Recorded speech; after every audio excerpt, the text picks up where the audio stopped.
In front of me is Realme 12 Plus, and today I would like to show you how you can open apps in pop-up view. Begin by selecting any app to use in this view and accessing it in the background. When you're ready, click on those three dots at the top right corner and hit floating window. Then tap on this tiny one. As you can see, now I can use my app in this little window. To move it around, hold this line at the top and drag it. To turn it into a bubble, click on Home button and swipe it to the side.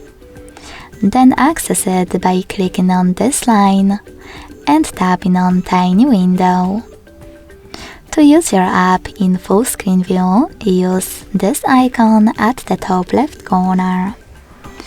To close it completely, click on this X at the top right one.